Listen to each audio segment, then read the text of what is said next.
That beep is so loud, and I have no idea why. So we have a little bit to do this morning. First thing I'm going to do is go back to the field to take my header off, just because when I take my header off, all of that is gonna fall, and I don't want that in Tim's driveway. While we're taking off the header, I'm also going to blow off the feeder house and get all of that fixed up. And then I'm going to switch the combine to soybeans. After that, we should be ready to go. I think the field is maybe 7 miles away, so it's gonna be a little bit of an adventure, but we'll get there.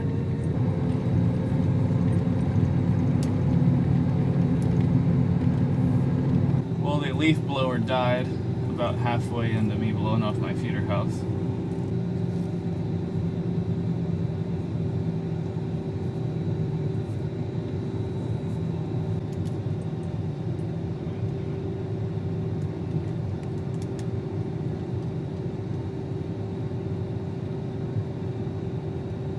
So next is to switch the combine over to soybeans, which is really easy. I'll show y'all. First things first is rotor in second gear. Right now it's in first gear. About 9 times out of 10, you never get that in gear, so we'll see. Second thing is chopper into high. You pull this all the way out. Next is your cob deflector that's on the other side. There you go. We're swapped over to soybeans. Well, you have to go in here and change it in the computer also.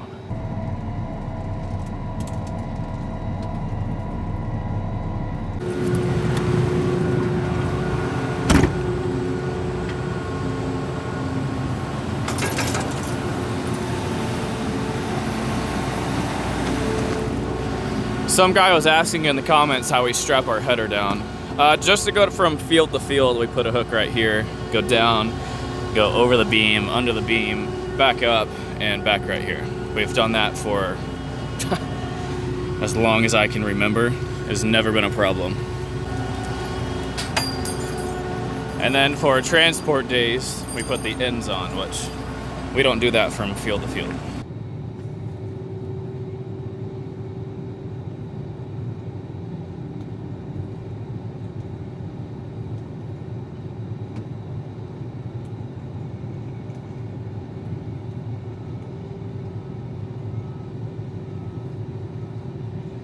This header looks huge. Going from a 30 foot to 40 foot is crazy. So I'm gonna kick my header switch on and then hit my number 2 button. This is my automatic header height. Snapchat is going crazy. I know some people like to run their header in float. Some people like to put it in automatic header height. So 3 would be float. We can start there. I'm sure I'm gonna start in and miss heads and I'll have to adjust, but there was something else that I needed to do. Oh, yes. Track spacing. Track spacing should be 38.5. Everyone's different on that. Some people run 40 on 40 foot. I don't know how they do that, but some people do. We run ours on 38.5. That gives you 1.5 foot of wiggle room. What was that? Also, I raised the chopper up to see if there's cobs in the sieves. Sometimes if there's a cob stuck in the sieve, well, when you close it down, it's not going to close down the sieve. It's just going to stay open because the cob is in the way. I did look to see, and it did close, and there was no cob, so... Okay, so... I get to start off in a rock patch. So the first thing I'm going to do is kick on my separator and see if I even put my rotor in gear. Most of the time, you think you put it in gear and it's not in gear, so. Okay, it's in gear. I'm going to throttle all the way up and adjust my settings. So, rotor, I'm gonna start off at 650 and my fan at 1,000. You kind of see where that gets me. So my starting settings are 650 on the rotor, 23 concave, 1,000 fan, 15 and 8. That's top and bottom sieve. We'll see where that gets me though.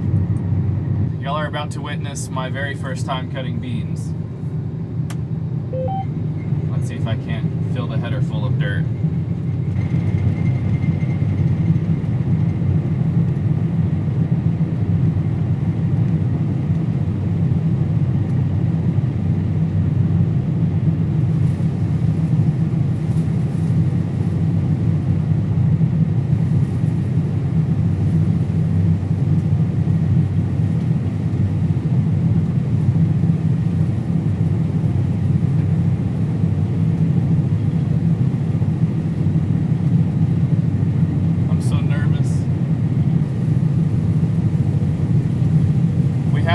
soybeans coming in the bin, so that's always a plus.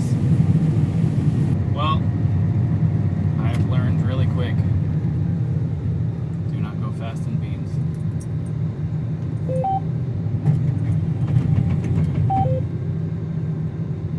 It might be a rock.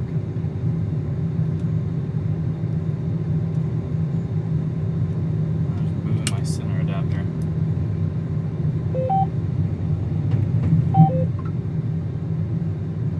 That might be a rock. Okay, hold on.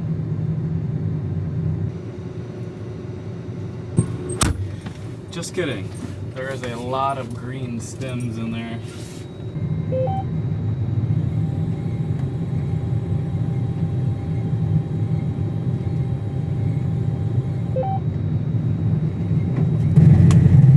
Okay, that is in my feeder house. Oh my.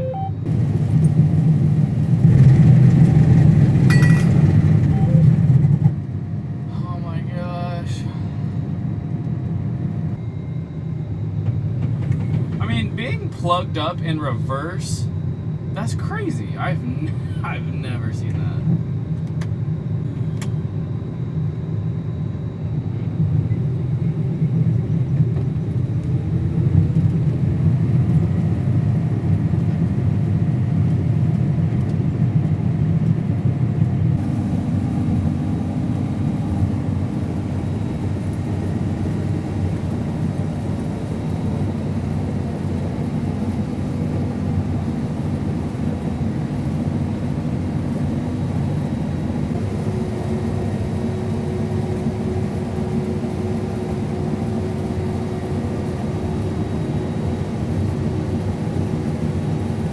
I'm pretty sure I got this combine dialed in for soybeans. Although when I did the turn rows, I did 2 laps around. On the first lap, I'm pretty sure I got out 4 times to unplug my feeder house. Most of it was dirt. The soybeans do have some green stems on it, but it's not affecting it as much as I thought it would. The main points where I'm pushing dirt is about right in here, this first span right here. Right where I can't see if I'm pushing or not. It never happens where I'm pushing dirt out here where I can see. It's always, you know, right here where I can't see. Another thing that I've been tweaking on is my reel.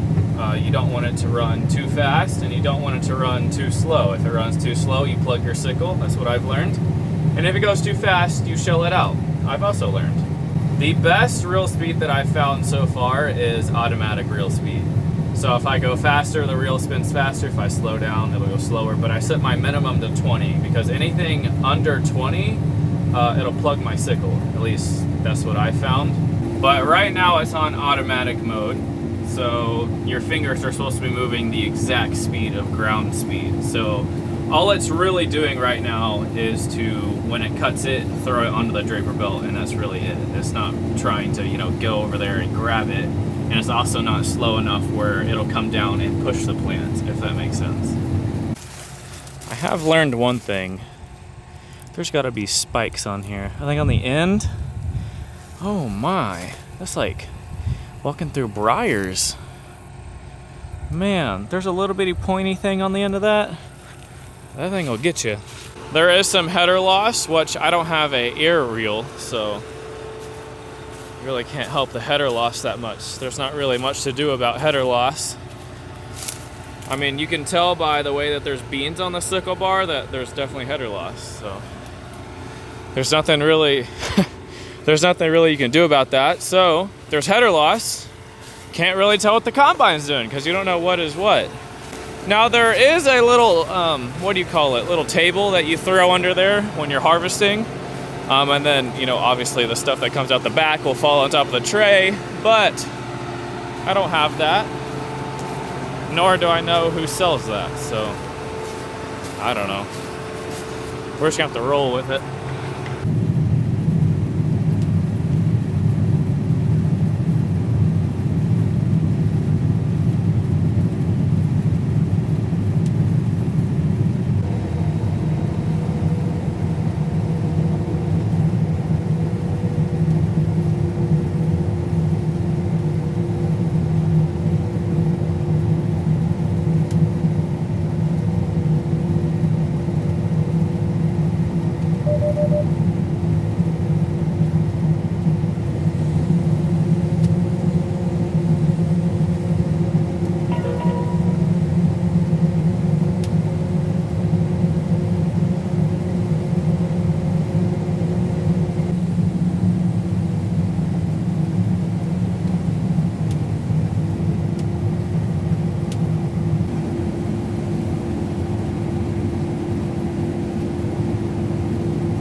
So every now and then,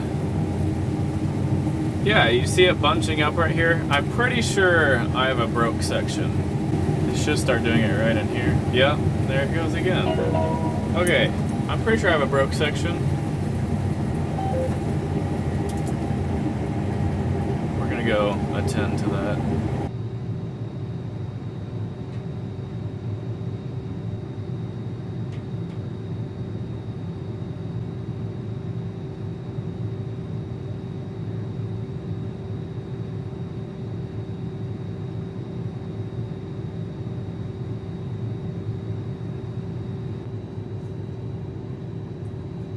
Whoever put the hold downs on there drink their muscle milk that day.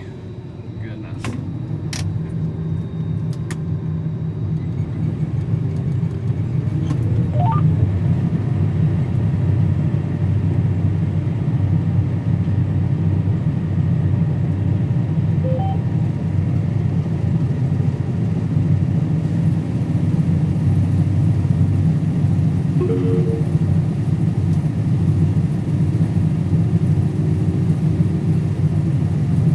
Most of the time on soybeans, you probably quit at dark, just because it gets tough and it starts to push and all of that. So what I hear. But right now the moisture is 8.5, which is extremely dry for beans, meaning you can run longer at night and probably start earlier tomorrow.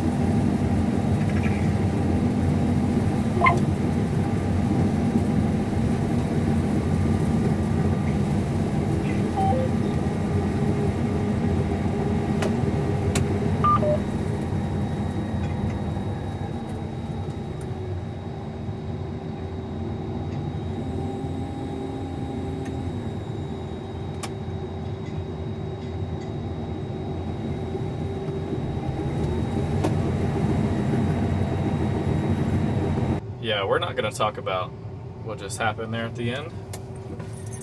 That was just my sign to stop for the day. That does complete my very first day of soybean harvest.